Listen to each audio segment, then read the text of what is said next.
But they did not create this horrific shooting. They did not, they didn't shoot. They gave permission. Just the use of language and the duplicitousness, genocidal Zionists. So if you said to this woman, okay, well, what if someone's just a Zionist, but they're not genocidal? She would say that doesn't exist. So the implication is, okay, well, Jerry Seinfeld believes that the state of Israel should exist. So should you go kill him? Dr. Drew Pinsky, Dave Rubin, plenty of Donald Trump. Should we kill Donald Trump? It's just unbelievably absurd. Well, and if you want to Dave, that's what, when you call somebody Hitler enough times, then somebody's going to try to kill them because you do anything to stop Hitler. That's the one thing that Jake Tapper said recently that I thought was, he is coming around, where he said, he goes, well, the entire Democratic Party, not me, of course, entire Democratic Party has decided that Trump is Hitler, then you can justify anything. This is the same nasty logic that you're talking about here, where if this is what she is saying it is, you're entitled to do anything. We have to undo that delusional thinking. That is delusionality. We need to be back in reality here. Drew, my whole freaking political evolution. Everyone knows the story. But I remember being back on the Young Turks around 2014, 2015, and debating with them because they believed, many of the hosts, believed that political violence was okay, that you have to move things forward through violence. And once you say that's okay, so you can shoot an embassy worker, well, someone might want to shoot you for your beliefs. Once you open that Pandora's box, all bets are off. I want to show you one more clip on this, and it gets to the point of the ridiculous way the media covers this, that we should be concerned not about the victims, but about the people who are in cahoots with the murderer. This is CNN. I don't even know this host's name. She does not deserve this job. Take a look.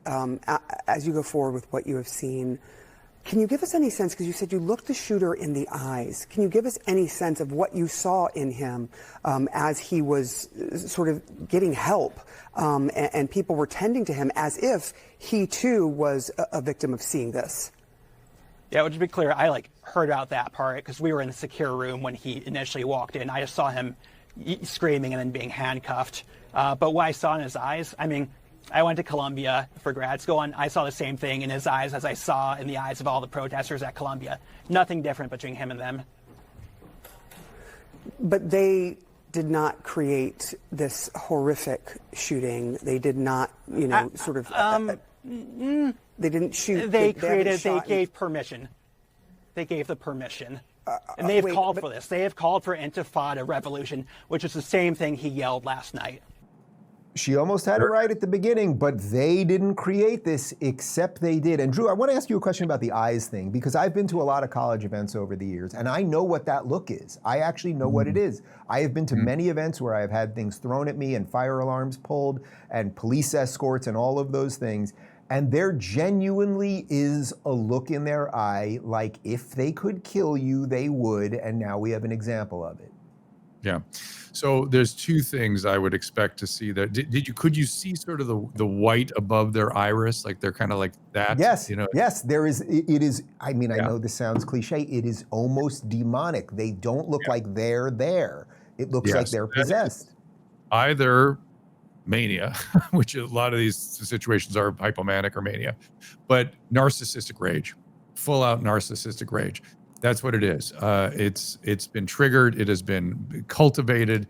And again, the media is the one place we can go to sort of turn the heat down and not allow these people to keep dismissing it. And I would argue that to the extent that we have representatives, people in the government who are co-signing this in any way, treason is a real thing. We haven't talked enough about treason these days. And I would argue that it needs to be sort of brought back into the consciousness of people who are making the deliberative choices in this country.